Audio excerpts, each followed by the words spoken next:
Okay.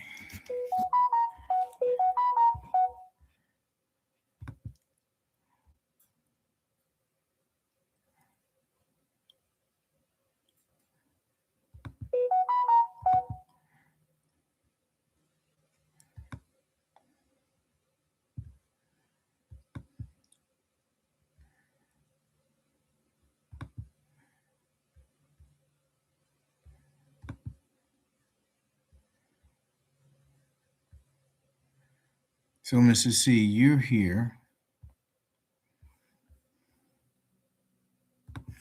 There we go. Now I see how to do it. I'm going to have to play it from my side.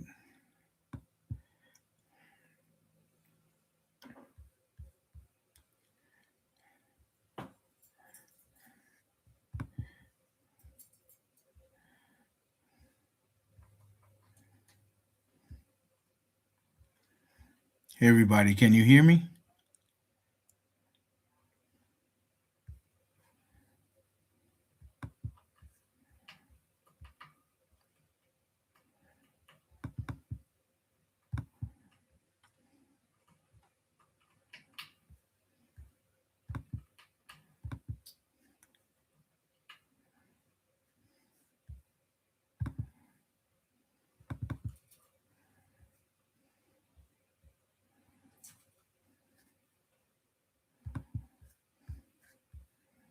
Okay.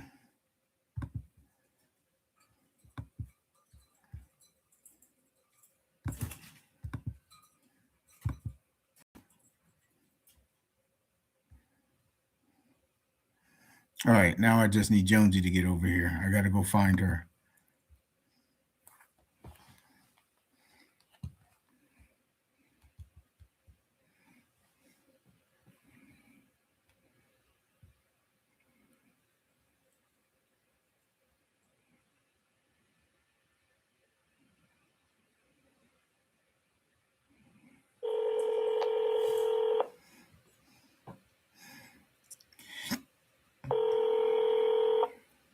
Yeah.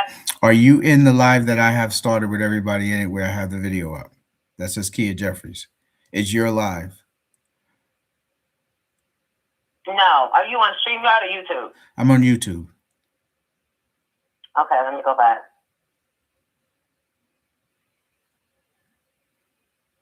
Everybody's here. We got 31 people.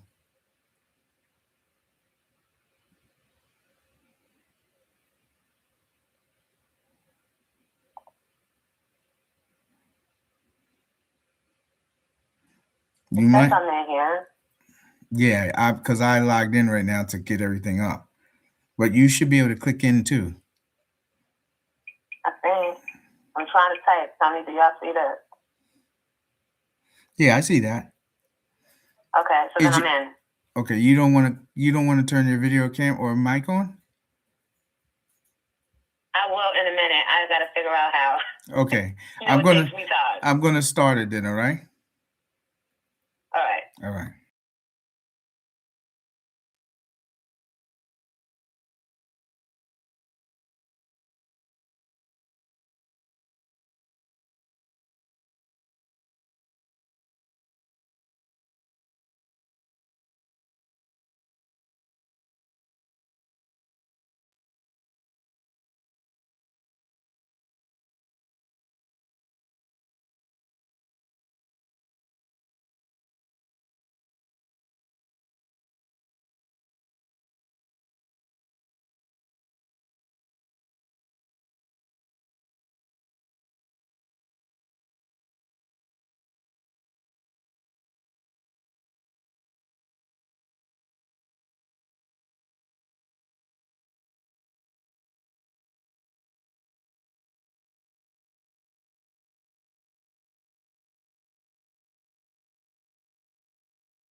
didn't really know where this was going. And he was like, yeah, and you're going to write your verse about how you want your cat licked.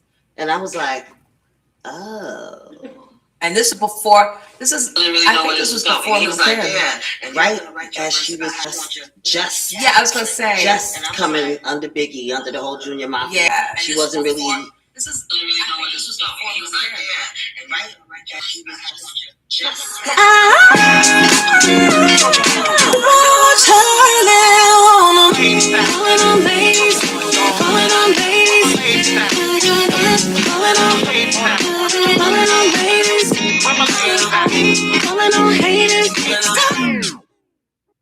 Welcome to Pink Champs, because the women were there too. I am your host, Jonesy, aka Miss Jones.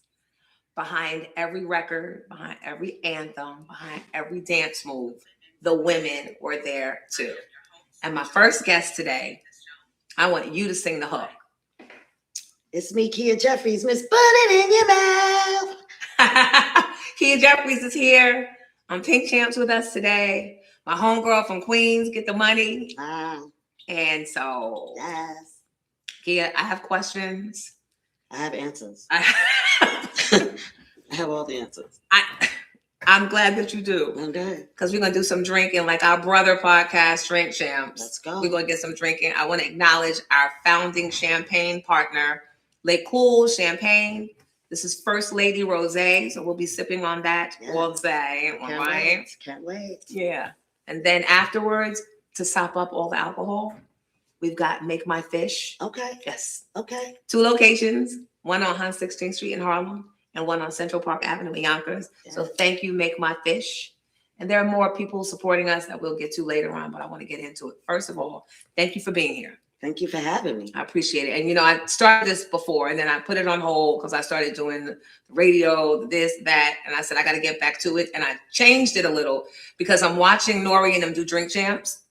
And while they do bring women on time to time, I want to focus on the fact that we got stories too. Because the women were there too. Right. We got our own stories. And sometimes, because they're the guys, they may not want to hear a story that puts their peers on blast. So that's why I'm here for all the blast station shows. Tea. I love it. Right. So look, I got my glasses on the table. I'm sorry, I put my glasses away. Why? Then you're not going to be able to read the questions. I love the set though. It's gorgeous. So you love the set? I do. It's gorgeous. Thank you so much. I feel just very classy. Thank you. Yes. So I can't wait till we pour. Yes. Yeah. We got to open up the champagne and get to it. I'm going to get comfortable and just get my stuff together because you and I don't know that we met back in the day. I don't think so. We never met. It's amazing that all these years we are just getting around each other, but that's all right. God's timing. Right. That I agree upon. And I have to give credit to Yvette Michelle, who is a songstress, songwriter, one of my 90s girls on my 90s Girl concert, because she brought you up to me. Okay. And she said, Kia called me and she was inquiring about 90s Girl and she was concerned a little bit. She wanted to know if the reason why you didn't want to have her on the show or be associated is because of that shit that happened with her husband. We'll get to that. But I wanted to bring that up now to let you know. I didn't even know, I knew nothing. I didn't even know you were married. Okay. So when we get to it, you get to it, you can get into it. But that is not the reason. And there really isn't a reason. I just grabbed the girls that I remembered that were on the scene that we all had 2 of the possible songs, right? Okay. And they were there. So no doubt. I don't want you to think there was any shade. No, that's what's up. So you got called to do the Put It In Your Mouth song. How did you and Akadali? Yeah. So Ak and I grew up in Lefrak City, Queens. He was in the short buildings. I was in the main Lefrak City building. So he was bougie. Okay. In the co-op part of Lefrak City. But I was in the little ghetto hood part. But I was on the nice side, Horace Harding side. Okay. If you know about Yes, I do. So I've been out doing stuff. I did Fushnikins before I ever did to Put It In Your Mouth. Okay. I did that, I want to thank you with the Fushnikins. Okay. Yeah. It's called Heavenly Father is the name of the song. Okay. And then I had also done Shaheem first single. You know, Shaheem from Shaolin, Yeah. Staten Island, for those that are not from New York. Hey, And I was on his first single, On and On. So I was already, you know, in the mix. doing my thing, singing back up for Shaka Khan, singing back up for Paul Simon. And, you know, Ak and I knew each other from the neighborhood. And he came up with this idea. He called me one day. He said, listen, I got an idea for a song for us. And he had already done that Chilling at the Barbecue or whatever the song is, right? And I was like, okay. So he came to the house. He played the beat. I said, okay, that's all right. I'll rock with it. He was like, I want to, I'm gonna sing this hook. I'm gonna let you hear my hook, and you're gonna sing, put it in your mouth. He tried to sing it, and I was like, put it in my mouth. That's what I'm saying. He was like, yeah. I was like, that, put it in your mouth. He was like, yeah, like that. And I was like, I don't know. And he was like, yeah. And then he put the beat on, and he did his verse. You want to beat down, why not? Be like Herbie and Andrew. I was like, okay. I was like, I still didn't really know where this was going. And he was like, yeah, and you're going to write your verse about how you want your, you know, the cat licked. And I was like, oh. And I think this was before Little Kim. Right as she was just. Yeah, I was going to say. Just coming under Biggie, under the whole Junior Mafia. Yeah. She wasn't really popped out just yet. Right. She was okay. right there. I think she had the picture with the legs open. Right, but that was after. But, yes. Okay. So a lot of people thought it was Little Kim actually on the record, which was crazy. But yeah, so you know, I wrote my verse, knowing that I had to match his energy for the ladies. You know. Let me jump in. I don't want to be there too. Right, because we were there too. Absolutely. Yes. Do you ever wish that you had, like, you obviously you were there first with that type of vulgarity, if you will, for the singers, for the female singers? Do you wish you had stayed that chorus? Do you think that there was a place for the, what's her name, Millie Jackson? So no, I was just being my authentic self. Okay. A little bit nasty, a little bit rock and roll. You know what I'm saying? Like I was, you know, that song kind of was a one-off, if you will, because I wasn't a stripper. I wasn't a nasty. So you were singer, but when he came to me with the concept, I got it. Okay. And then in the beginning, the whole thing was about if you remember those songs that would go slow with the piano, and then all of a sudden the beat would drop, say it. Yeah. You remember those? So he was like, I want to create something like that for hip hop. Okay. So that's how the beginning part came. It's like a piano. My baby left me. That's me playing piano. Okay. I came up with that part, you know what I'm saying? And I wrote my verse. And he was like, yeah, you need to say something, make it slow, you know, play the piano. And we did all that live in the studio. Nice. We did all that live with people standing around, all those voices, they're live, people standing there while I played the piano. So were there any opportunities that you missed out on because you kind of... Absolutely. Oh my gosh. So yeah, 30 years. This year's 30 years. Congratulations. I put it in your mouth in August. We'll be out 30 years, 96. So I know I wrote this song called Because I Love You. And it was written for, you know, a relationship. But Patti LaBelle heard it and she wanted to use it and kind of flip it on the gospel side. Okay. And I was like, oh my God, I'm about to get this song placed with Patti LaBelle. Somebody told her, yeah, you know the girl that put it in your mouth? She the one that wrote that. Patti stopped taking our calls. She said, oh, no. Now, Miss Patti. Miss Patti. Outside of a patty pie. That was me. You trying to tell me That you was never had nothing put in your mouth? I mean. Now, Patti. But on the other flip side, I actually was signed to Forrest Whitaker. He had a record label for a minute. Oh. And him and his wife were such huge fans of the song. Now, his wife was like an Erykah Badu head rap, you know, very, you know, yes, eclectic. Mm-hmm. But she said, girl, when we put the kids to bed, I throw on and put it in your mouth and I get busy. I said, okay. So, like, nobody that knows explains a lot. Yeah, it was deep. So, you know, it opened doors, it closed doors. It was weird, you know, but it was different. And we were definitely one of the first to jump out the window. And me as a singer, because, you know, we were very, you know, Toni Braxton back then.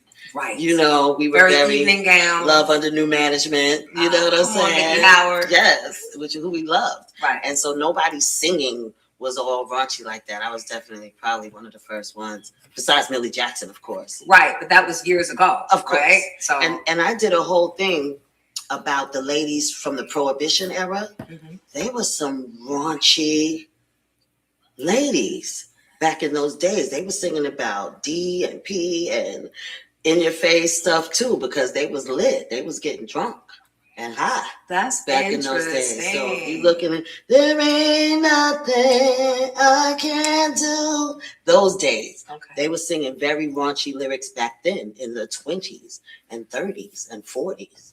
So we're not new, but we just flipped it with that. How did you know that? Did doing this song make you and want to? Mm-hmm.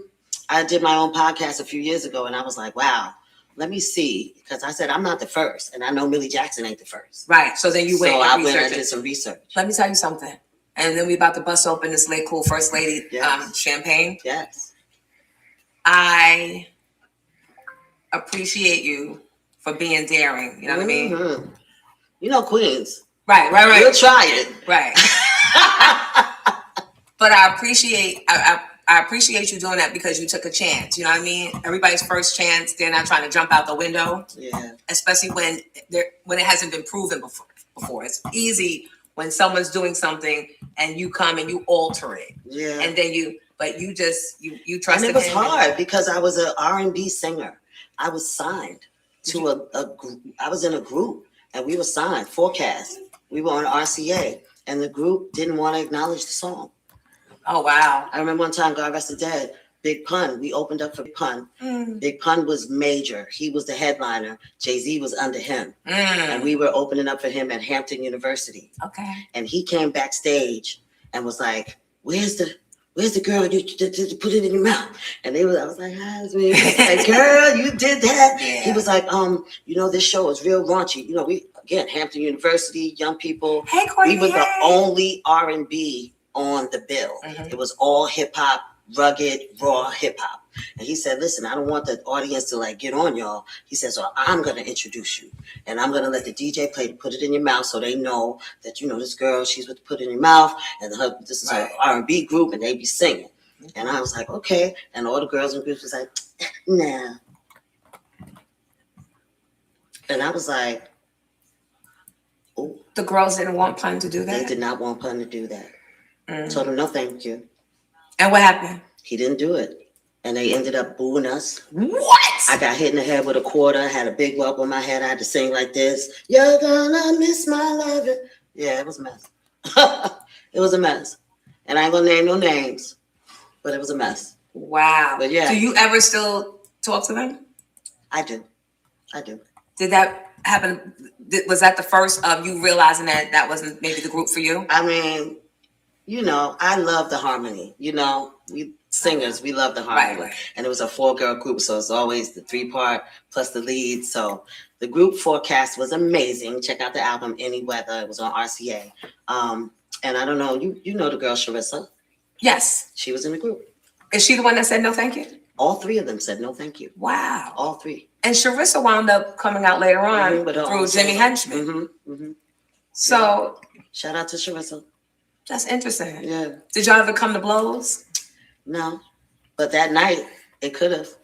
Because I was like, so what really happened? Why they're mad at us because we're R&B and they're looking for their hip hop, right? The audience. Yeah. Somebody throws condoms. They start throwing condoms on the stage because we're singing a cappella. We're singing a cappella real nice, dresses, everything. And they threw condoms. And Hampton University. Sharissa, How dare you? Sharissa bends down, picks up the condom and says, oh, we gonna use this, thank you. And now they start throwing stuff at us, not just throwing stuff on the stage being funny. Now they're literally throwing stuff. And that's how I got hit in the head with a quarter. Like quarter said, ding, and that shit blew up. And I had 2 seconds to be like, do you run off the stage or do you just go into performance? You had to mode? think fast. Queens get the money. What we gonna do? Get that. Come on, we gonna perform. So I was holding my head, still doing the dance moves, singing lead. So did you do the whole show? Or did you just? I did. We did our show. Did they ever settle down? The audience settled down because they saw that I got hit, and I kind of ran off real quick, and then I came back They and I did my respected that, lead right? because I had the lead single, so I was singing lead on it, and they respected it, and they stood up for us. Okay. Yeah, shout out Hampton University. Remind me to take that off my son's student list for college. That was years ago, though. Oh, Back in the raunchy days. Come on, Hampton. Mm-hmm. So that was like 97, 98, Oh yeah. 99, one of them years. So yeah. The 90s, which is what brought us here. Yes. So we have so many stories. So many. And shout out to you. Like I said, I just discovered your whole album. Like I knew the singing's where I wanna be. Thank you. That was the joint. And that wasn't even for that. That first album that Where I Wanna Be Boy was on never came out. What do you mean? It never got released. The one that I listened to with the remake? That was with Motown. This lady remade Love Under New Management and killed it. And when I heard the music coming on at first, I was throwing shade. I was listening to it with my artist. Shout out to my artist Denim for putting me on to your album. Oh, shout out to you. Denim. And you heard the music. I heard the music. I said, wait, whoa. Hold on. I was like, hold on. I was like, wait a minute, Jonesy. And then you started singing. I said, okay. Thank you. Chops. Because we grew up listening to them. And I plan on bringing those queens from the 80s here as well. Because they didn't have all the platforms that we now are lucky to have. And they have stories and you know she has a story child. They all got stories to tell. Yes. You know, shout out to Fonda Ray from Fat Rat. I love her. And Tana Gardner. She's so sweet. She's outside. Yeah. No, they pop out, but they never, and they have so many stories. Like sometimes I call Fonda and she's in the middle of story. Yes. Right? Still, because she still has a life. Yeah. And what a lot of people don't understand is just because there were as many, like there were no cell phones really back then. Not that you had the big block, maybe for $1,000. The burners. So they didn't get the exposure. And then the kids, the artists from the 90s came and used their songs. And I don't know how many of the artists that used Heartbeat or that used Over Like a Fat Rat actually reached back to say into the camera, look, hire her. Like, hire both of us. I'm going to do my version, but get her. That would be so dope. And I'm talking beyond DJ Cassidy and passing of the mic. Right. Like, how Whitney snatched up Shaka for the video. Right. You know. And even though Shaka, you know, sometimes she gives a little bit of shade about her version versus this version. She was in that video. Right. She came out to be in that video. And it helped amplify her and let people know, oh, we can reach her. So that is also the purpose of this Pink Champs, because the women were there too. Because I stand on the shoulders of the Fonda Rays and the Tana Gardners and the Anita Wards and there's a whole bunch of you. So I am going down the list of Candy Statons. How many rap records was on the Heartbeat? Right. It made me feel so weak. And you see them and you don't see her. Right. And people don't even realize that there was an original. So that you will see a lot of those artists women were there too. Coming through here. We're going to take a break and we're going to come back. Kia Jeffries, if you're just joining us, put it in your mouth. All right. So you dealt with the misogyny. Yeah, I still do. You know, a lot of times, you know, men, you know, they expect you to be real loose. I've had a couple of men say to me, oh, so, you know, when you were stripping, you know, what was that like? And I'm like, I've never been a stripper. Come on. I'm like, I mean, if I had been a stripper, I would tell it. It's just because of the song. They just assume. Why? I don't know. It's not a stripper song. I said, my baby left me sad and blue. But you know, so you gotta be listening to the words. They get a hook, right. And they get excited, and then they run with it. Right. And I, you know, even my girlfriends, I grew up with a girlfriend who all these years, up until maybe like a couple of years ago, she was like, yeah, you know, I don't know why you sang that raunchy song. You know, you singing about dick sucking. Mm-hmm. And I was like, no, I sang about how I want my cat licked. She was like, oh. I was like, yeah, you can lick it, you can flip it, you can. Right. Like, I'm talking to the fellas about how. Right. But even outside of that, years later, you flip that. Yeah. You flipped it because now you have a food tasting, food critic. Yes. You Tell have people. morph yourself, right? This was brilliance, like absolute brilliance. So now I do put it in your mouth tastings, and I taste. She's a food critic. Wine, liquor, food, vape, bravo for the whatever. pivot. You know, you got to pivot. Bravo for that. And I love food. I'm a foodie. So so what are you doing? Are you going randomly to places where people call you? Like in the Bronx, they say, "Oh, this is the best pizza in the Bronx." Okay, let me see. I go up to the Bronx and I say, "I'm at such and such and such in the Bronx." Do you have the music playing in the back? Of course. And what are they saying? They love it. Like they love it. Oh, And more I'm of that able for to, you. we got to do more. But summertime's coming up, so we're gonna be outside. So go to Make My I'm Fish. Get all of the food. Go to Make My Fish. I'm gonna come to Make My Fish on Hunt 16. Hunt 16 or Yonkers on Central Park. No, I might go in Yonkers because I have my store. Tell them about the store. So I have a store in Mount Vernon. This is called Collector's Boutique NY. And this started up as a comic book store 4 years ago. Me and my dude. I'm not going to say his name. He's very low key, but he's a Mount Vernon legend. Okay. He's had a comic book store for 4 years. They were closed last year because he had to get rid of his partner. And he brought me in 60 dolls, all types of dolls. Porcelain dolls that really handmade, like heavy porcelain. This is all in the store? All in the store. Barbies. We got Kimora Lee Barbie in the box with all the accessories. I got a Brandy Barbie. I love it. I got Brandy. Need that. I got Diana Ross Barbie. Oh. I have the Byron Law. I collect. That's why I collect Whitney Houston We stuff. have the Holly Golightly Barbie. Special edition 50th anniversary. I don't even know what that is. Breakfast at Breakfast at Tiffany's. Yes. Oh. In the box. I didn't even Okay. open it to look at it because whoever buys it, I want them to feel like, they got it brand new. We have all these How much? How much is this? Man, these dolls go from $1 to $1,000. Okay. $100 to $1,000. We got Biggie.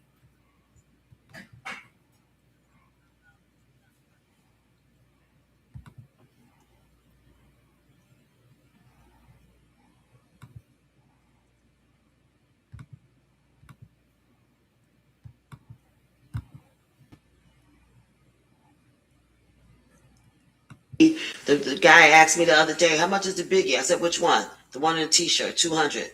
Oh, the one in the suit, 400. Okay. Wow. Yeah. Those are fair prices. Give the location, girl, a plug. Yes, 5 West Prospect Avenue in Mount Vernon. This is right downtown Mount Vernon.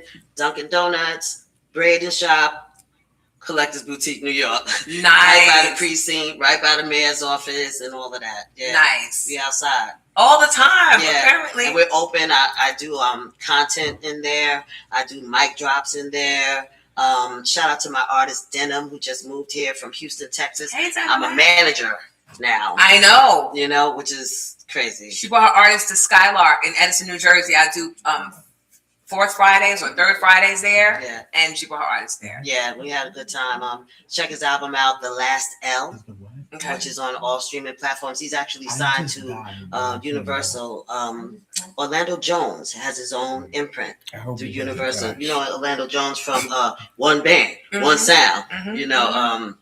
So he's an actor, comedian, and he signed Denim as his first artist. And the album was already finished. Very, very hustling young, just like us. When we was young, he's 25. Yeah. Like he's on the grind. But I have new music also. A lot of people don't know I was born in Memphis, Tennessee. Raised in Queens, but born in Memphis, Tennessee. So this is stupid, and I hate when people be like, "Oh, you're from New York? Do you know so and so and so?" But did you know K. Michelle from down there? I didn't. Okay. I raised here. I was Right. raised here. Okay. I was born there. I left there when I was like 2. But I have a song that's called Date Night that just dropped, and it's kind of on that Southern soul, supposedly, theme. Okay. But we call it soul because we're not from the South. Okay. So soul Alright. music. It's called Date Night. So yeah, I'm outside. I'm still doing shows, and we have this big anniversary, 30 years. Put it in your mouth. Yeah. Me and Akinelli just did the Cadillac Chronicles. Nice. Shout out to Yvette Michelle for the plug. She's saying it as if Yvette Michelle is to my left, Shout out to my girl Yvette Michelle. Who's the hanging plug. out in the wings. No, I'm saying let me just point out my girl, Yvette Michelle. Who's the plug? She's in the building. Yeah. We hung out. It's Mother's Day weekend that we're actually filming this, so I don't know when it's going to get to edit and when it's going to get to air. But Yvette Michelle was in town, and that's why I was like, let me get the girls together and start this Pink Champs because the women were there too, right? So we can be easy. Please. And everybody doesn't go to dinner for Mother's Day or go do the typical things. We work in groups. Working girls. We work. And we Always. out for opportunities. Always. And Gotta get it. yeah, no. Gotta get it. We're gonna take another break. I'm gonna pour you up Okay. because we get back. I want to talk about your husband or your ex-husband, murder, jail, and all the things. Sit tight. Pink Champs, because the women were there too. Did y'all ever fall out? What happened with that whole thing?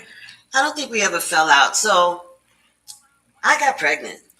You know, Congratulations. it was a whole situation. I was signed to Epic Records with the group Forecast.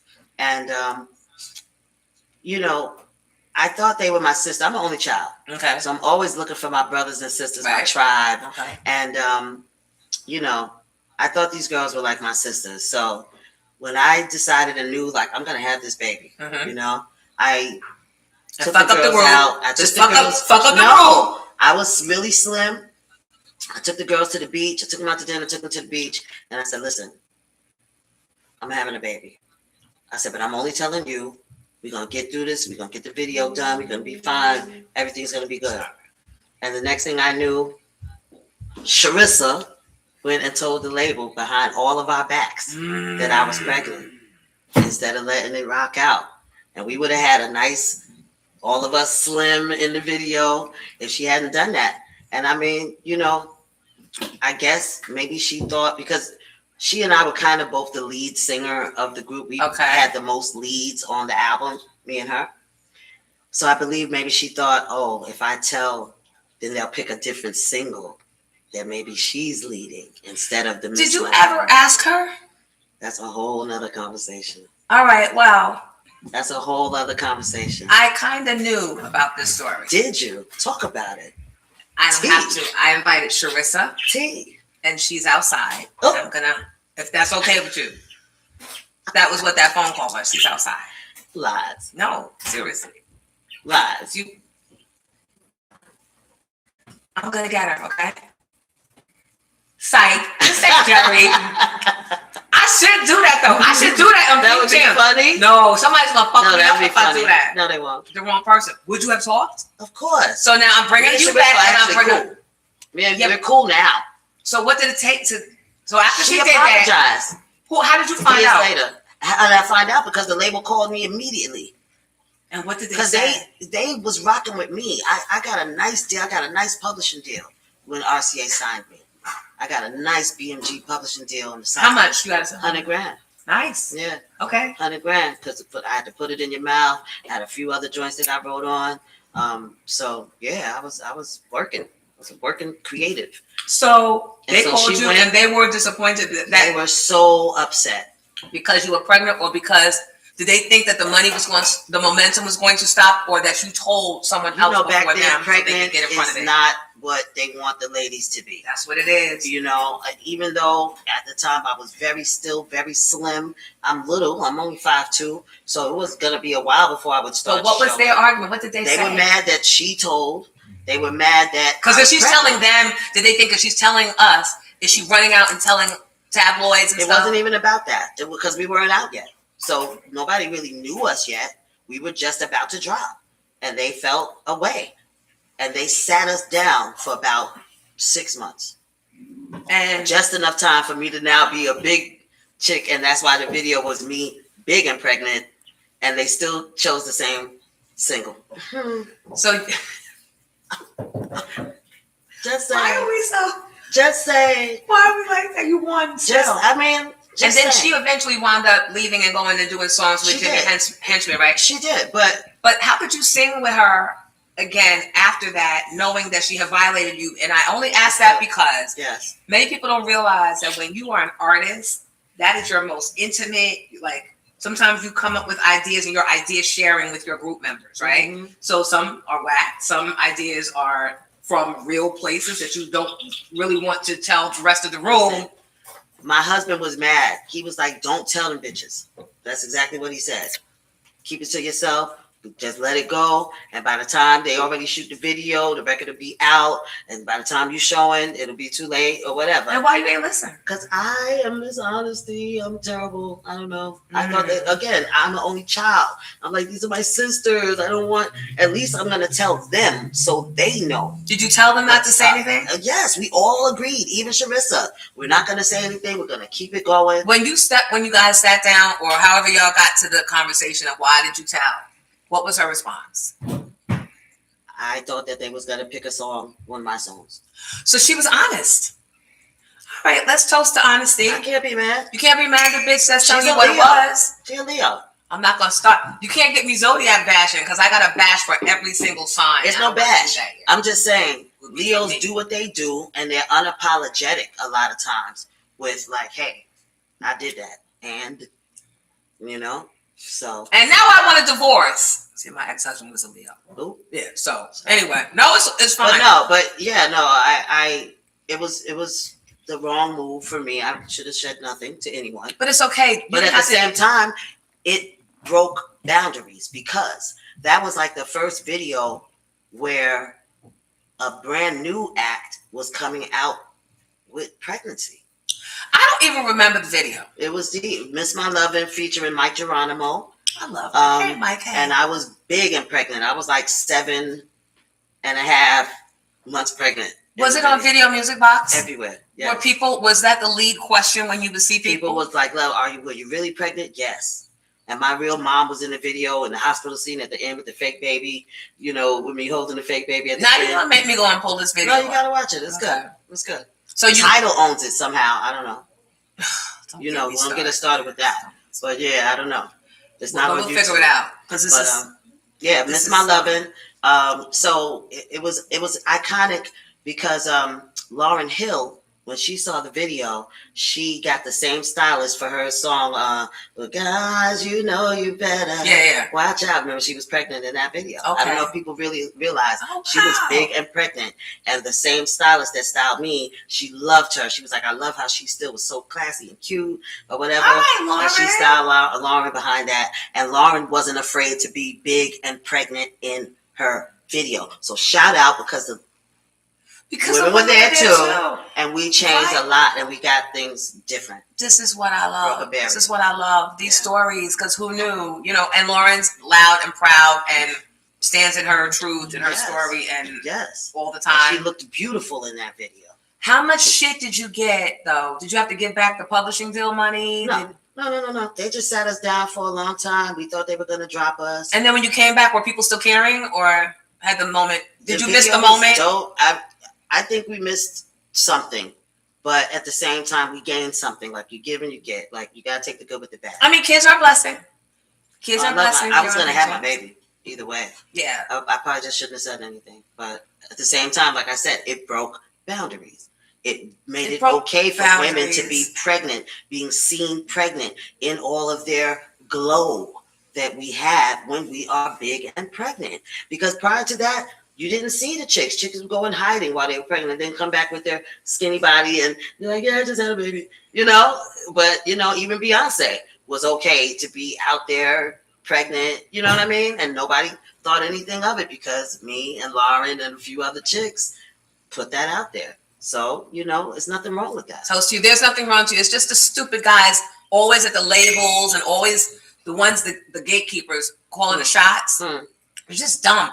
And they make bad decisions and bad choices for us. They want to put like us you're a guy. We can't get pregnant, but we can't get pregnant by ourselves. Hello. So, you know what I mean? Right.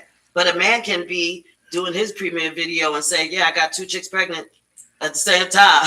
I'm about to have 2 babies." Yeah. Let's get different chicks right now. That's why I don't like. I'm glad that we're not giving our power away, and I'm glad that you broke a boundary, right? Yeah. Because the reason why I want us telling our stories is because there's a little girl or a young woman right now deciding whether she's going to choose family over career. And I always feel like that is a horrible choice for anybody to have to make. It's hard. But if you don't see examples of the fork in the road, if you don't see examples that you can relate to or that aren't just visible for you, you wind up sometimes being conflicted and putting yourself through personal torture. No, it was crazy because you had asked me, did me and Ak fall out? So when we put it in your mouth out, right before it dropped or right after it dropped is when. Hey, now y'all know I could not have done this by myself, so let me take a moment and thank the sponsors who continue to support Pink Champ, because the women were there too. Make My Fish, 2 locations, 116th Street in Harlem and Central Park Avenue in Yonkers, serving soul, seafood, and community from Harlem to Yonkers. Carla's Kids, located at 101 Central Avenue, 2nd floor, Clifton, New Jersey, where they're building confident learners, strong families, and brighter futures. Thank you, Carla. Nationwide Bus Charter, because Nationwide has got your ride, and Nick has been riding with me from the beginning. So for your group events, your special outings, corporate travel, girls' night out, call Nick today to make your reservation. And Lake Cool Champagne and First Lady Rosé. Raise your glass to celebration, sophistication, and libation. Ask for Lake Cool Champagne and First Lady Rosé, because they're the perfect complement to every special occasion. Now, Okay, all right, stop. So I was going to invite you. You were my guest, my second guest for my talk show, Clear My Name. And we were going to get into it then, and then things happen, whatever.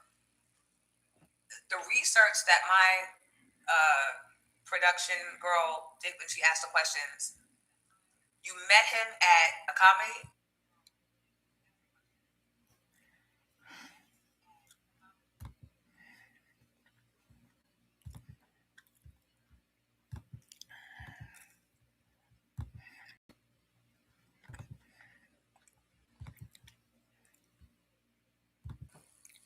Met him with Ed Lover at Caroline's Comedy Club in the city.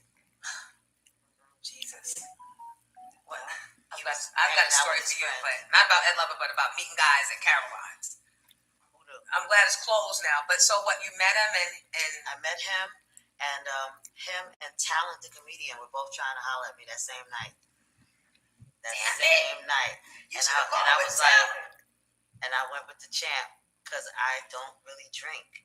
And Talent was. Talent has a Heineken. I was gonna go. You just been an alcoholic. Yeah, and I was like, nah, and I just thought, I went out with the boxer, and we hit it off. He was a boxer. Wonderful, yes. Was he Brooklyn? But was he a professional boxer already? People know his name. Yeah. Okay. M16. Okay. Name from Brooklyn. So like, it was different. It was dope. I felt like I have my career, music industry. I don't need a mental clingy and be all up in and all of that. So he had his life with the boxing, training camp, knocking dudes out. He had his life, boxing. We supported each other. In the early days, it was like we were like Bonnie and Clyde, man. We were getting money, getting side money, hustle money. Going on vacation. Bonnie and Clyde going on vacation. We did so much. Big stuff, like. I mean, no, because we were both still chasing our careers. Put It in Your Mouth just dropped. All right, so these are beginning stages. Put It in Your Mouth had just dropped when I met him. When I met him at Carolina, me and Ed Lover, we had same management. Okay. So I went there with our manager at the time. Charlie Stettler. Hey, It's a whole nother story. A whole nother story. Yup. But yeah, I was there with Charlie, and Ed was like, "Hey, I got somebody in the audience that can sing," and he brought me on stage to sing something. And Ernest threw money at me like it was at the Apollo. Like when I finished singing, he was threw like almost like $100 up on the stage, and people would collect for me or whatever, and then he gave me money or whatever. Right? I'm sitting at the table and I'm taking vitamin C pills because back then we're busy. We're up all night, I don't do drugs, so I was doing vitamin C. I was popping vitamin C to stay up, to stay healthy. And he walked over to the table. I thought he was coming to shoot a shot. So I'm sitting there, waiting for him to come shoot a shot. And he comes over, he's like, "Can I get one of those?" And I was vitamin C. Yeah. And he took one and he walked off. "Thank you." And I was like, oh, that's what we doing? See, he got you. So I got up and I took the money that he threw on the table and I was like, "Thank you, I'm good, appreciate it." with all his boys, and So I you gave him walked back off, the money? Gave him back the money. I was like, So I'm y'all good. playing games So we already. was playing games Early on. This dude had blue contact lenses, a pimp suit with the hat. Okay, this is how he used to dress. Brooklyn. How long did you guys date? We dated for not quite a year, and then I got pregnant. But I didn't know this man was already married, trying to ask me to marry him, but was literally already legally married. Okay. I turned him down so many times. Broke up with him when I found out that he had a wife, because he gave me this phone number to his mama's house and was never, ever, ever, ever there. And I started putting it together. That's when house phones were still. And I was like, really? Like, what's happening? No, we had the burners too, but we wasn't answering the burner. No, we started getting the burners when we lived together. But so this man was just a force in my life. He just changed everything I thought. Like, we used to get money together. He spent money on me. I spent money on him when I got my record deal. Like, we were just about this life. We were getting money. We moved my mom out of the apartment, took over the apartment in Left Rack City. We souped it up, got wood floors, all these stairs with the plush carpet. Like, so y'all are that family. we was that. In the projects. We was that. Paying $20 in rent, Yes. heating cable, and all that stuff But included. it wasn't a project. Left Rack was never the project. No, that's right. But, It was the Come Up Co-op, yes, and I remember because everybody, there was a hospital hiring In Left Rack? in In the Queens. area. Mm-hmm. And everybody's husband, my dad included, got those jobs. Okay. And those jobs were the jobs that they promised were going to take you out of the projects and put you in Left Rack Like City. a Left Rack City, right? And all of our neighbors wound up moving to Left Rack City. And we was in a 2-bedroom. I think it was like $800 at the time. Yeah. 2-bedroom, 2.5, 1.5 Come with those for the days. I'm scratching because I'm like, why did I let that apartment go? I was so mad. Anywho. It will never happen again. So, we're living good. But there was a level of crazy that I didn't realize. The first time it showed itself, me and Akinelli were in the studio trying to do a clean version of Put It In Your Mouth, which was crazy because put it in your mouth. I didn't curse. Where's the curse? In your mouth, right? Just jug it out, right? So they was like, nah, you gotta do a clean version. I was like, okay, but what did I say? You can lick it, you can flip. Like, I'm not cursing. So he was in the studio session with you? He was on the phone calling me. We were supposed to go out when we finished the session, but things take It long. ran over. He's blowing me up. He's calling the studio. He's calling it, and the guy in the studio was like, yeah, there's a Champ on the phone. And they're like, Champ? I was like, for who? For Kia. Champ? He's looking at me like, who's Champ? I'm like, oh, that's this dude. So wait, did the guy that answered the phone know who he was, or he introduced himself He as introduced himself as Champ on the phone. Champ's on the phone? Champ. And he's like, Champ who? Yeah, I'm the light heavyweight champion of the world, M16 from Brooklyn. Like, that's how he used to introduce himself to everyone. So Ak is like clowning him. He hear Ak clowning him in the back. Who's that talking shit? Who's that talking shit? I'm like, okay, I'm gonna need you to calm down. I'm in the studio. You're gonna finish up, and then I'm gonna see you. So that was like just a little bit of the crazy. I gotta interrupt. I don't want to be the interrupter, guys. Please don't want to interrupt. I don't want to be that girl. I'm engaged and I have ADD, so I be forgetting shit. When you got home, did he hit you? No, we weren't even living together yet. It don't matter if you. No. The next time he saw you, did he hit you? No. All right, tell me, because I feel like the hit He is coming. wasn't abusing me. He was verbally crazy. He would talk crazy. But did he feel funny that you let the Akinelli? He did, but it was all talk. There was no verbal. Even I remember when we shot the video for Miss My Lover. By this time, I'm pregnant. We're living together. So you got pregnant by him? I did. But you knew he was married. By this time, he got the divorce. Oh, so because I said I'm gonna have a baby. I said I gotta have this baby. I said, but I can't have a baby for a married man. No, bitch. So all right, so look. I believe you, but you can't do that because you knew he was married. But what I said no, because I didn't know he was married when we first started fucking. Did you get pregnant before you knew he was married, or did you know he was married and y'all still kept fucking? I stopped fucking with him. I told him you need to get a divorce. He was like, yeah. He asked a girl for the divorce. She ripped up the first ones. Then he went back again. And I was like, yeah. I said, look. He talked me into it. Like I said, I left him alone for a few months. I even talked to her. Get your husband. Get your husband. You called her? She was called me. She showed up at my house one time. Like, it was a Oh, lot. first. Brooklyn people are crazy. Let me just say that. Bed-Stuy, y'all are something else. I'm a little sweet girl from Queens. I didn't understand. Bitch, you wasn't all that. I'm just saying. Because if that's my husband, right? She showed up at my house with a gun, talking about, yo, I'll shoot this whole motherfucker up. I said, listen, I told your man he's not here. I told him to go back to you. I told you get your husband and tell him leave me alone. He keeps telling me he want a divorce and you won't give him a divorce. So she showed up with a gun, but she's talking. So But she's talking through the door. do you think that if you had opened the door? What I said to her was, just like what you got, what do you think he left here at the house? So at this time, you guys are cohabitating? Mm-hmm. You cohabitating with her husband. I was. So did you at least understand why she was at Of your course. And I was mad at him. I was mad at me. I was mad at the situation. But I loved him. We had a bond. We were getting money. Why didn't he? He did get the divorce. He got the divorce before I got pregnant with Zaire. Because I got pregnant before. And I didn't have it. Oh, Tell him myself. it's okay. It's I all right. did. Because I was like, no, I can't have a baby for a married man. Yeah, no. But it was something about Zaire, my son, is to this day. I felt him being conceived. I don't know if anybody has ever felt that feeling, but women, if you never felt it, you don't know I what I'm felt talking that. about. If you ever I felt felt it, that. while I said, oh, you fucked up.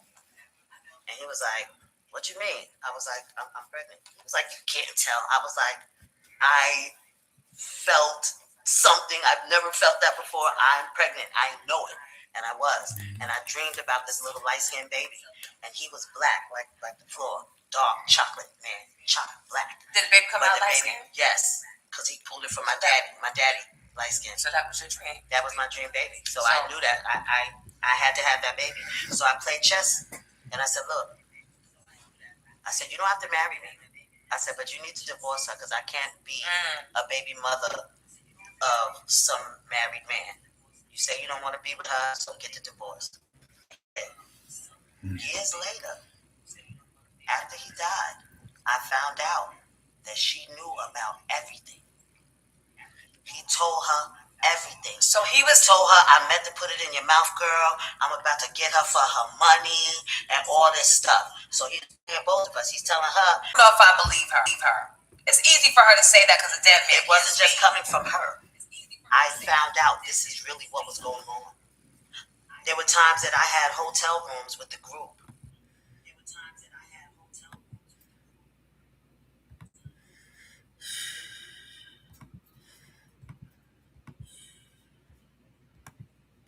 Sorry, guys. Something keeps making it disappear off the screen.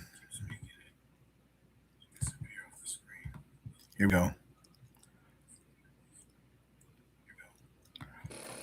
And when I would go and shoot the show or whatever we were doing, it might be like in Philly or somewhere. He flew or had the chick in a no Uber but taxi all the way to Philly to come be with him at the hotel while I was shooting with the girls. This was facts. I found this out posthumously after the man died. So this is what he double did. lifing. He even did it with me. He even did that with me. He had other women, and he would say, oh, I met this stripper. He was dating one of Puffy's little chicks, and her man was locked up, and she had the little duffel bag in the closet, and he would go in the duffel bag and bring the money home. Be like, yeah, I went in a duffel bag. She was asleep. Here, put this in the bank. I can't That make this mystery up. solved. I can't make it up. This is what he did. And So why did they think? I don't know how he died. okay. Why did they think you murdered him? Skip ahead. Nobody ever thought I murdered him. That's what the story was on social Why media, is someone said? What's going on? in the tabloids. I was people outside. Sorry. In the tabloids for social media, that was what would get you to check out the story. To say, oh, she killed him, she murdered him. But throughout the I was relationship, did he ever get violent with you and your mom? And Absolutely. what did he do? So, like I said, it was a lot of talking. When I was pregnant and on the set of Miss My Love. So did he ever? When did he hit you? Did he hit your mom? No. He never had to put his hands on my mom, and he wasn't abusing me. Like Okay. I wasn't in like an abusive relationship, physical like that. A physical abusive relationship. It was It verbal. got to that at some point, but that wasn't my life. Got you, which is This surprising. is what people thought. And because we hear stories about Little Mo's ex-husband, Whole different thing. who was a boxer. When I was on the set of Miss My Love and we filmed for a couple of days, the director, Those were the days with the budgets. by this time my husband's career wasn't boxing like that, and somehow now he's all up in my business, even though that's not what I wanted. So he would come around. He was, very charismatic. He fills the room. He'd get people distracted because of his stories, his talk, and this and that. So the director said to him, "Hey, champ, we want to get some little side footage of you, boxing, shadow boxing, and we might use some of that in the video later." So he sent him with a cameraman to some other location just to kind of get him out of there. So when the video dropped and he was not in the video, ooh, Yeah. I'm big, almost about to drop the baby. I come home. He's like, "Hey, what the fuck is this?" Ah! He throwing stuff on the ground. Ah! I'm not even in the video. This is some bullshit. I mean, he tore the apartment up, broke TVs, never put hands on me. I'm pregnant, but I'm scared because now I'm really seeing like, oh, he's not wrapped all the way. So it's things that kept progressing. And then the jealousy wasn't even jealousy of me with other men. It was like the jealousy of my career. It was a jealousy of the attention off of him. The attention off of him. I had a G-Wagon. He had a Hummer. We were driving these, nice cars. We were doing our thing. And, we did that, doing our little side hustles and our little stuff. And, he would call me when I would be in meetings, knowing, like right now I'm in a meeting. And I text him like, "I'm in a meeting." He'd be like, "Pick up your phone." "What's up, babe?" "Yeah, I just want to make sure I'm your man. Whatever you got going on there in the meeting, I'm your man." Like, nigga, I'm coming home to you. Like, are you crazy? Yeah. And that's when I started saying, all right, okay. I got to get him back into his career. I got to get him back boxing because he had a couple of losses or whatever. So he wasn't really, we both kind of gained weight during the pregnancy. So he wasn't in boxing shape, so I, called some of his old management like, "Hey, can you get this guy back at training? Like get him back, So he moved down to Florida and I stayed up here still, baby was just fresh baby, whatever. So over the years, it just became him almost in a competition with me, with his career, my career, his status. He used to always throw it in my face. "I got a Wikipedia page. You don't." I'd be like, "Okay, that's fine." Like, yeah, because I'm a champ.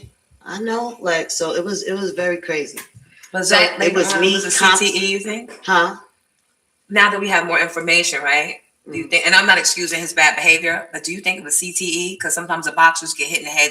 Absolutely. So Okay. no one told me. I found out reading it in the papers after the man died that he was bipolar, schizophrenic, certified. Oh, the bitch ain't tell you that. His own mother didn't tell me. His ex-wife, nobody told me he was supposed to be on meds. I never knew that. And I know people that are supposed to be on meds, they don't like it because they say it messed with how they thought processes or whatever with their brain. They don't feel like themselves or whatever. So I get it. But if I had known that, I'd have chopped that up, put that in something, the food. You'd have made sure he had the. How long? So how did where did the we were rumor married come from? 13 years. 13 years. We were married 13 years. When did this start coming? So it came to a head Mhm. in Atlanta. We've been in Florida. We've been here, there, St. Louis. Florida, I know where the boxers go to get trained. And And he was training. Judah's dad was his shout trainer. out to Roy Jones Jr. He was out there. And shout out to Zab. Oh, hey Zab, hey. Hey, Mita. We were down. Hey, Mita. We were down in Florida together. But by this time, he's in Atlanta and I'm in New York, between New York and kind of like Florida. And he's okay with that? He had to be, because the separation was the only thing that was keeping us from getting to that volatile level. Just keeping him kind of away from The space, right? You The know, distance. Um, So what he had happened? other women. He was sleeping with other How women. did you know this then? Or you I know found now? out because my mom had an apartment in Florida, and when I was now trying to get back into my career, my son was getting big, Mhm. 2, 3, 4, 5, 6 years old. You know, songwriting. I'm still Mhm. doing my thing. And you guys are I separate, still got to go. We're not legally separated, but physically. but physically Okay. separated. Okay. We lived less together than ever together for the whole 13 years. Okay. Because once I realized that, oh, okay, yeah, you need to go to Florida. I'm gonna stay here. Oh, when you leave in Florida, come back to New York, I'm gonna go down there. You come up here. Oh, now I'm going to St. Louis. Oh, I'm over here. Like, I knew not to keep myself around him too long, because when he was around me too long, he would get too involved in what I'm doing. Was he jealous ever of your love for your son and the attention you were giving to the baby? A little bit. Yeah. You peeped that a little bit. It was a lot of that, because I breastfed Zaire, and I remember he used to be like, "Get that nigga off my titty." I'd be like, "What?" He was like, Come on, "Get that Brooklyn. nigga off my titty." Why is that nigga on my titty? Classic Brooklyn. I'll be like, "Yo, I gotta breastfeed the boy." Nah. It was crazy. So when he's in Atlanta, by this time, no more boxing career at all. Okay. He's really just doing scams. He's running around, running around with different money chicks, scamming, dudes scamming, doing different things. And I said, Was there counterfeit money involved? My producer said that he was trying to give you counterfeit money or have you do stuff with counterfeit money. okay, so that was in the early days. So this is always something I talk about. When we first met, the first date we ever went on, after the comedy club, when I met him at the comedy club, I met him like the next day or next couple of days. We went out, I met him in the city. And he was like, "I'm waiting for some friends. We're gonna go eat, but I'm waiting for my boys." I was like, "All right." So he's like, you wanna get yourself something to drink, or you want candy or something?" And remember they used to have the newsstands Right. on the street. Yeah. So he would say, "Here," gave me a $20 bill. "Go get something." And I went and got a water or something. And gave him his change. Okay, so I'm drinking the water. He's like, so time is still going. He's like, "You sure you don't want nothing to eat?" I was like, "Okay, maybe I'll get chips." Gave me another $20 bill. And I said, "No, just give me the change." He's like, "No, here. Give me a $20 bill." So I go get that. By the third time, I'm like, nah, son. Why are you giving me, what's with the 20s? You keep giving me 20s. He's like, "All right, they counterfeit. So I'm just trying to get the change." And I said, "Yo, you ain't even tell me you got me over here. You going to the people might have peeped it on me, blah, blah." And then I said, "You got more?" And that is when Bonnie and Clyde was born. Oh my God. On the very first date. So he knew I was with the shits. This is great. And I was with the shits. And I love the honesty. I love the honesty. I was with the shits. And we, And that money he threw at you that night in the club. Right. Was and that I had gave that back. I didn't even know. That might have been counterfeit. Right. But I had already gave that back. But yeah, that's where the counterfeit money came from. Because we missed that part. Here I am going. I'm like feeling so bad for you. And I'm like, wait a minute. No, I was with the my producer said. I was with the shits. When I met him, I was on 5-year federal probation for having $100,000 in stolen money orders, American Express money orders, when I met him. By the time I gave birth to my son, I had an ankle bracelet on because I had violated my probation. And they had to cut it off me because I was getting the swollen ankles. And they didn't want to make me sick, so they had to cut it off me in my last couple of, yeah. $100,000 in money orders? Yeah. But if you're getting $5,000 to go up on stage and sing Put in Your Mouth for 5 minutes, That was a time, and then there was a time that it wasn't. The money ran out. I mean, And the lifestyle got to be maintained? I got upset because I got pregnant. So... that's where the falling out kind of came. So there was a falling out. That's where the falling out came. He was disappointed because you fucked up. He thought you would fuck up the money. And it's crazy because that session, he wanted me to come do a session. I was on my honeymoon, just had my baby, when he wanted me to come and be in the studio. So he was upset. And then he so stopped. We kind of fell out a little bit. Plus I was pregnant. I was a new mom with a little baby. So I wasn't able to move around as much. So he stopped calling you? Yeah, we just, you know, Because he couldn't count on you showing up or not? No, I would show up. He was mad that I got pregnant. Literally, just mad. Have you guys ever discussed it? Did y'all ever work it out, or do y'all just go on It and just went on, and now we're it's been older and we're wiser? We can't worry about that anymore. But So when you and him popped up at 90s Girls last September in Atlanta, had y'all we've been cool. Okay. We've been cool. I went down to Florida. Akinelli had a little kind of not strip club, but like a little bodega, little kind of club on Ocean. The name of it? V Live Okay. Miami. Okay. And I was down there working with him. I was living down there, you know. Okay. We were working together. Did he know that you fell on hard times? He knew what happened with Ernest. When did you fall out with the record label? Did you know that you were getting dropped? Did you leave them? So the record label didn't drop us. They actually gave us another option, and Sharissa didn't want to do it. She was going to do a solo thing. And at the time, I was a new mom. I didn't have management, nobody to kind of talk me through it, to say, hey, audition a new girl. The other two girls, they didn't want to go through learning a new girl, auditioning a new girl. But in hindsight, we were dumb as hell that we should have, like, how could you not take the second album? Just take the Right? check. But it was so much going on with me and him with the drama. New mom. Sharissa was like, no, I don't want to do it no more.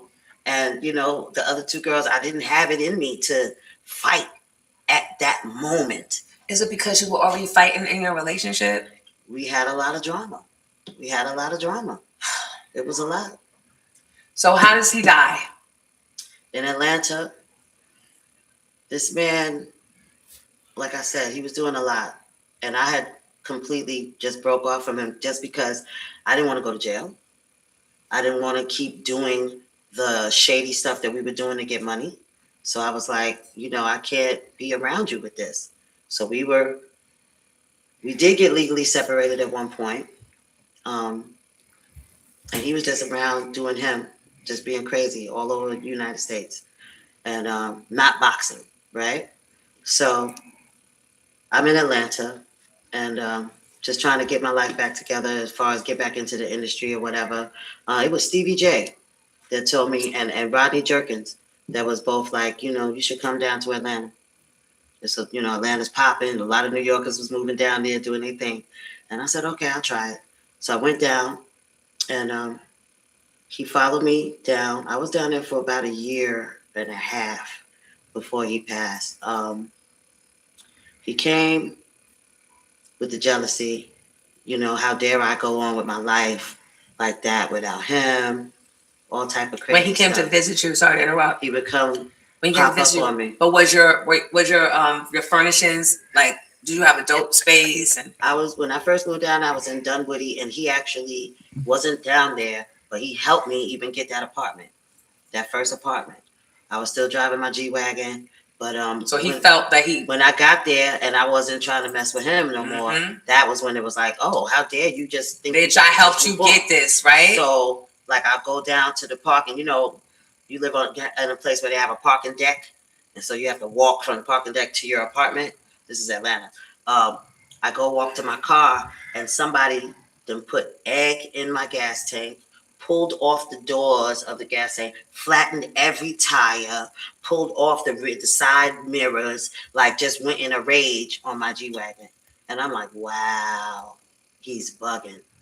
He accused me of selling drugs and got me a case with my son, our son, where they could have taken Zaire at some point. I'm like, oh, he's really bugging now. One time he broke into the house where my mom was staying there and was hiding in the closet, called me and said, yeah, I'm in here with your mama. I said, what you mean? He said, I'm in the closet in the third bedroom. What? It was crazy. Crazy stuff going on. What was he planning to do? Do you know to this day? It was harassment. It was keeping my mind. Just, you know, he would call and tell me, you know, one of these days I'm going to just kill you. Because you think you're going to just, you know, you my wife. And it don't matter. Even though he was living with a whole nother woman in Memphis, Tennessee. and was still calling and harassing me. And I hated that I was going through this. It was embarrassing to even talk to people about, to even try to get advice on what to do with this dude. I remember I talked to Deb Atney. I asked Deb, I said, Deb, this dude is bugging. You know, he's going through, like, he's What was taking her us through stuff. suggestion? She didn't believe me that this was why I reached out to her. She was like, girl, you just trying to get on. What you want me to do for you? And I was like, no, ma'am, I'm really asking you, like, what do I do? She thought you were trying to get on to her. Whatever she was doing, you know, she was managing Waka Flocka. Did you know her to call her, or I knew her through a mutual friend, like my cousin that I met. That's a publicist. So y'all had spoken before you? Yeah, I met her. I had been to Waka Flocka's house and everything. Okay. I knew her. And I was like, Deb, I need to talk to you about something, because it was like I couldn't focus. I couldn't work. I couldn't write songs. He was stalking me. He was popping up, breaking into our apartment. Me and my son. My son was 12 at this time, and we would call each other when we got home and check the whole house to see if he was hiding under the bed, hiding on the terrace. You know, they have a storage closet on the terrace. One time he was hiding in the storage closet on the terrace. So we would check the whole house with each other on the phone to make sure he wasn't in the house. This is after he put his hands on me the first time. Okay. So before he died, a month before he died, he broke into the house. He was breaking in. He was popping up on me, calling me. Yeah, I see you got that red dress on. Yeah, you know, I was in the bushes watching you when you came home. Just fucking with me. Just anything to just mess with my mental. How long did that go on? 6 years is really how long it went on. So what happened? With him living with other women, everything. So after he put his hands on me, I got a police report, right? I filed. I said, you know, and I told him, you better leave because I'm about to call the police. I didn't want him locked up. He's my husband. As crazy as that sounds. Sounds kind of crazy, because you just said he was living with other women. He 6 years. He was, but I still wasn't. I didn't want to be the one responsible for putting him in jail. Why not? I don't know. It was something he used to tell me when he was younger, because he's from Brooklyn. It was like, yo, we don't call the police. We gotta handle shit. You ain't supposed to call the police on nobody. I'm your man. And I was like, okay, you know, I don't know, young and dumb. I don't know. But I didn't want him to be locked up. I was like, you know, why would you do that? But get out of here, because I just wanted him away from me, if that makes sense. I just wanted to be able to live my life. So a month later, he calls me and he's like, all right, you want me to leave you alone? I'm going to leave you alone. But I got some money for you and Z, and you need to come get it. You know, we was built on money. We started on money, right? So I snatch up this girl. And I say, you got to come with me. He's at a hotel in Gwinnett County. And I go to the hotel. And the girl is with me. And I said, look, you got to stand in the doorway with the door open. And if he ever, I'm going to try to stay away from him. But he's quick. I said, so if he put his hands on me, call the people. Act a fool. Call them people. Keep the door open. Don't leave me alone with him. Like, you got to be there. And she was like, okay. So we go in, and of course he's big and crazy and mean. And, you know, I'm thinking I'm going to be able to handle it. And he ends up grabbing me by the arm, and he has a gun, and the girl vanished. I don't know if she called the police or not, because the police did end up coming. But so me and him struggling with the gun. And he's like, yeah, you're not going to leave me. You're not going to just be without me. You know, I don't know what you was thinking. I was like, you told me that you're ready to move on. Yeah, but I'm not. And this and that or whatever. And I'm like, well, we're not doing this. He's like, yeah. And he wanted to have sex. And I was like, nah, like this was like a theme. Like, he want to have phone sex. He want to have sex. It's all control, you know? And I was like, nah, we're not doing it. So he's holding on to me with one hand, got the gun with the other hand. And I'm got my other hand loose, and I'm trying to keep the gun from pointing at me. And I'm pushing the gun away from me. He's pushing the gun on me. I feel the trigger. I pull it. Because I want somebody to hear it so that I can be out of this situation. So the bullet goes into his shoulder. And he says, bitch, you shot me. Threw me on the ground and started beating me with the gun. like beating me in my head and face. I'm feeling the blows, and I black out, and I think I'm dead. Because he's just beating me, threw his whole body weight on me and beating me with the gun. And I thought I was dead. And in that black place, God was like, "Nah, you're not dead." And I was like, "You sure?" This is me talking to God. Like, "You sure?" He was like, "Yeah, just keep struggling." By the bullet went in his shoulder, and by him still beating me, it moved. And he was bleeding out. So I was able to wiggle out from under him because he's slowing down, not hitting me as hard anymore or as many blows. So I'm able to wiggle out from under him at some point, and I run out the door, run down the stairs, and it's pouring down raining. And I don't know if he's behind me, chasing me. I don't know what's going on, but I know I'm running, and it's pouring down raining, and I'm outside, and now the ambulance is outside. Because I didn't even remember hearing it. I don't remember everything. But I know I was outside in the pouring rain, and the paramedic's like, "Ma'am, you need to sit down." And I'm like, no, get me out the rain. Like, get me out the rain. He was like, "Nah, you got to sit down, ma'am." And I said, "No, why did I sit down outside? You can't get me out the rain?" He was like, "Ma'am, it's not raining." And I said, and it was all blood that I was doing this because I'm thinking it's pouring down raining. And I'm like sloshing the rain off me, but it was all blood. I was covered in this man's blood. My blood from the head wounds, his blood from bleeding out. I'm in one ambulance, he's in the other. They take me, shoot me up with all type of drugs, sew, staple, whatever, my face and head. When I wake up, the police are there, and they let them take me from the hospital to the precinct in Gwinnett County. And they get my statement. They asked me all these questions, what happened? I told them what happened. And they said, "You know what? It checks out. We know you're not lying." I said, "You do?" He said, "Yeah."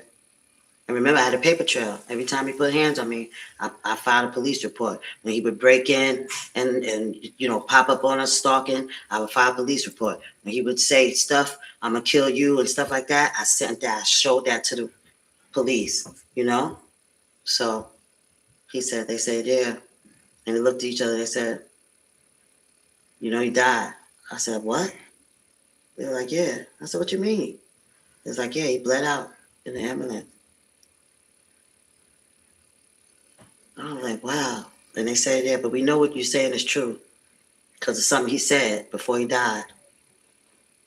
And I said, "What was that?" And they looked at each other. Two cops looked at each other, and they was like, "You don't need to know. Don't worry about it. Just go ahead." And I opened my mouth to ask something else, and God said, And I shut my mouth, and I got up, and I walked out of the precinct. So I was never charged. I was never arrested. And that's how he died. So we still don't know what he said? Still don't know what he said. That's stupid for me to ask, right? Still don't know. 2 months later, I get a call from a Long Island police saying that he had murdered somebody, and I know where the body is. A whole other story. Chalet.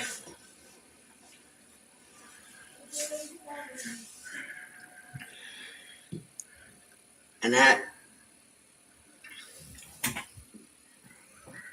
is fucked up. But that's my life. So, how has this affected my son? Our son. Did you break He's the news to the 28 son? now. Huh? Well, he was a baby still then. He was 13. Did you have to break the news? Was it on the papers, TV? I had to come home and kind of tell him. And he saw your face. He knew. Because he, a month before, he had put his hands on me. Me and him, he jumped on my husband's back to try to get him off me. I had a black eye from then. That was a month before. So that's what I mean. I wasn't living in an abusive relationship. I was living with a verbally abusive and kind of a crazy, mentally, controlling situation, if that makes sense. It makes sense. It wasn't like I was getting beat all the time. That was not what happened. That time I left him. You know what I'm saying? One other time where he even just hit me one time on my leg. One time I was like, I'm not gonna be in this. And that was the 6-year mark where I walked off from that, because I'm not gonna be in no abusive relationship. What is that? But the mental, I didn't know what to do with that, because he was my son's father. Even when we would separate, I wanted him in my son's life. So I would try to see how we could co-parent. But it wasn't going to be. This is why you lived. I believe this is why you lived, to share this story, because there's somebody right now watching this who either knows a friend, has a parent, has a child, or they themselves is experiencing this and doesn't know what to do. Mm-hmm. So probably right now we need to put the phone number to the domestic violence hotline across the bottom of the screen. And all I can say, ladies, even gentlemen that's going through this, there's partners, right? You can't change nobody. They gotta want to change. And you can't think that, it's not that deep, it's not that serious. Because I feel like I was standing in front of a moving train and I didn't even know to get out the way like that. You know what I mean? Yeah. Like I would distance myself, but like you said, why didn't you call the police on me? Why didn't you let him get arrested? It's because I've been raised. Because I felt bad. I had been kind of brainwashed to like, no, you don't do that to your man, to your husband. You know what I mean? That still exists today, by the way. That still exists. It does, right? Yeah. So, call the police. Call the police. Call somebody. I called, and so it hurts me to my heart that I don't have a relationship with his family, and especially his mother. His mother was there when I birthed our son. She walked me through that. Yeah, but what happened after he died? Did they blame you ever? They blame me to this day. And it's really hurtful. And they didn't really mess with my son until just a few years ago like that. Now that he's grown and moving around. And I know they still say stuff to him about me, Is your son, I know we did talk about your son. He's successful. He wanted to be a basketball player. The CBA. Went to a Division I college. Graduated. And played overseas with Stephon Marbury and those guys. Been to China a couple of times. Shout out to Zaire, Shout out to you. And I talked to him so many times to make sure that he's okay with me speaking about this. But I know that the family isn't. And the mom definitely blames me. The brothers, they've threatened my life before. When I first moved back to New York and was living in Brooklyn, not just a couple of miles from where they were. And I used to definitely look over my shoulder. But God has me here for a reason. Yeah. And I knew that. And even though I was scared, I wasn't going to live in fear, because I did that already when he was alive. I do know. I did that already. So no matter whatever's going to happen, I'm not going to live in fear. So not living in fear. Thank you for sharing your story. Thank you for having this platform. Yeah, no. Thank you for having this platform. And ladies and gentlemen, you can move on after a situation. I know a lot of people have been in a lot of situationships. Don't let that define you. Don't let that stop you. And do not live in fear. Get your connection with the Most High, whatever you want to call him. Do not live in fear. Do what you need to do, what you know you're here to do. Live your purpose. Thank you, Kia. I love you, sis. And you live in yours. Well, I mean, appreciate you. Thank you. Thank Because you. I know what you be going through. Well, yeah. But guess what? The women were there too. And on that note, thank you to our sponsors for keeping this going. Again, First Lady Rose from Lake Cool Champagne. Very nice. Right? Very nice. Cool in the Gang family. Right? Very, very nice. Thank you. Also, Carla's Kids. She's a daycare. And I told her that I would like to end every episode by toasting to women like Carla's Kids. We are pouring into the next generation of Pink Champs. Thank you. Let's go get some of that Make My Fish. Hungry. So we can soak up the alcohol like we promised. You can count on the women behind the stories, the women in the backgrounds of the songs, the women on the tours, the women that were styling the guys. Because Pink Champs, because the women were there too.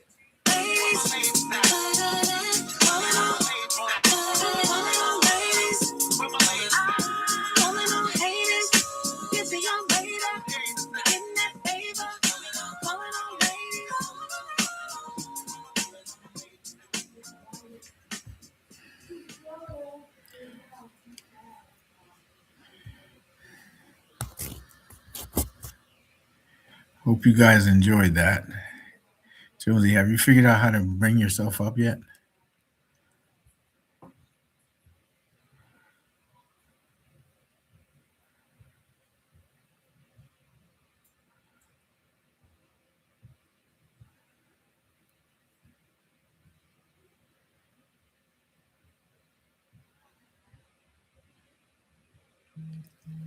Oh, you called me. Hello? Hello? Put me on the speaker. You are. Can you hear me? Put me on the speaker.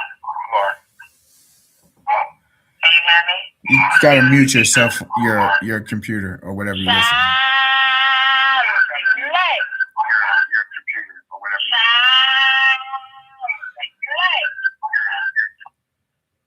I am so weak. Time after time after time, that was quick. Listen to me. I'm so glad that I had friends to watch it with because it was so many points. It was so many points in that interview. And that freaking circle. It was so many times in that interview I wanted to say stuff, but I was like, people be saying, stop interrupting. Let them talk. Don't jump in. Let her finish. But you know, there were so many times I said, bitch, you was down with the counterfeit. You was with the shit. You was with all my standing and that. That was them. That was them. So listen, Amazon Mom, Miss C, Brick City, Al. Who else was in there carrying? Y'all was carrying, and I like it. Giddy for getting this whole thing together. I had nothing to do with this. I didn't even watch it all the way through. This is Giddy's production. He did this edit. So give it up. It's Giddy, go get it. Giddy, go get it. You know, every time I listen to this, I get something different every time. That's why I bust out laughing, because when you listen to some of the things, it's just like that was you getting yeah, because I'm like, wait, did she say that? Oh, every time I'm telling you guys, you're gonna be wanting to look at this more than once, because every time you look at it, you're gonna get something new. And I must have watched this like 20 times, and tonight I got something else new. I'm gonna watch it again. I'm like, she said, and the wife came to my house, bitch, and that wasn't enough for you. I mean, I guess we all got our learning curve. But I so thank y'all for being here and sticking it out through all the technical difficulties we got through. That's why we joined these motherfuckers Friday. Because we don't just give up and walk away. We stay the course. And Kim from Harlem, our moderator, thank you, sis. big up to everybody in this bitch, from Georgiana to Al to Brick City to Grayson to Miss C to Amazon Mom to I had to close my computer because I didn't want the feedback. To everybody that was in this commenting, I know Anita was there. Who else? We was having the conversations back and forth in between. Lady in Flight. Who else, Giddy? You still got your screen open. Yeah. Shout everybody out that was here tonight. These are special. This is why I fuck with y'all. So, Trinero's here. Miss C, Amazon Mom, Elena, Brick City, Mo James, which are very funny. Mo James. Kiana, I'm sorry if I mess up your name. Kiana, I'm sorry. You know, Kiana was early. She was one of the first ones to tap in. Moon Girl created. Moon Girl got edge to her. Moon Girl had no idea. How you mooning? Anybody else? There's somebody here that says user TC. I don't know who that is. Because TC was getting with it too. So yeah. I'm glad we had the people we had. This was the right crowd. I'm about to watch it again. And shout out to Kia Jeffries because she's a fucking OG. This is what I'm telling you. Everybody ain't have 1,000 hit records. That don't mean they ain't have hit experience, and don't mean they don't have a contribution to the culture. Because say what you want, put in your mouth is still a legendary song, and she's doing so much. Make sure y'all stop by her store. And also stop by Salsa Con Fuego because she owns that now up in the Bronx. And I think it's the 29th. They got something going. The 29th, we're going to all be up there. Akinelli's coming to town. They're going to perform. You know, I'm going to jump my happy ass on stage. So we got to pour back into her because she's been through a lot. And then raised the basketball playing son in the CBA. Oh, child. And then we got Emily B, too. I don't want to forget her. And Charlie I Am. And Charlie I Am, they was carrying too.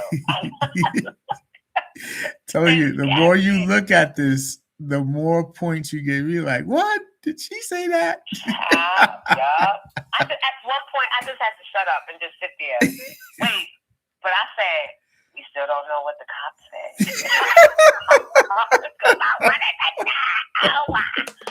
Like, yo, I want to know. All right, I'm getting ready to do a Jones and After Dark because I'm proud. This was a good one. Ain't nobody giving stories like this. No, this is definitely a good interview. Well, thank you, and thank you, Giddy.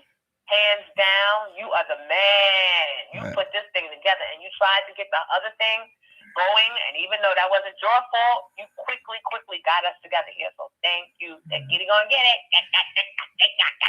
I'm getting it. Like I said, I try to do everything better every day. And you do. Don't beat up on yourself. All right, folks. I love y'all for watching and listening and watching with me. And Giddy, we love y'all for watching with us. I think I'm going to have to do a Jones and After Dark before. I think I'm going to call Kia. We might do another YouTube watch party. Get up and watch yourself. With her on the line. Yup, I'm going to get her in the chat. And I'm fucking call Monique. Oh no, Monique is in DC with Tracy. Who else can I call? Who can I run to?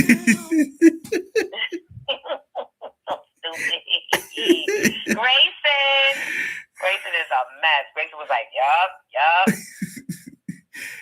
Mo James saw the steps. She was like, yup, that's that. And you ain't see that? And oh, how you ain't see that? Yup. Oh, child. All right. I love y'all. I'm going to go on Instagram. I'm doing Jones After Dark on stream, y'all. Bye, y'all. Bye. All right. Bye. Thank you guys for tuning in. So we're going to end this. I guess we're going to be heading over to Jonesy After Dark. Thank you guys again. Remember to like the video, like the channel, tell people they got to come listen, go be a member. Make sure that, we live tomorrow. Make sure that, they come and join Jonesy. Have a great night. Or I'll see you on the other side. One of the two.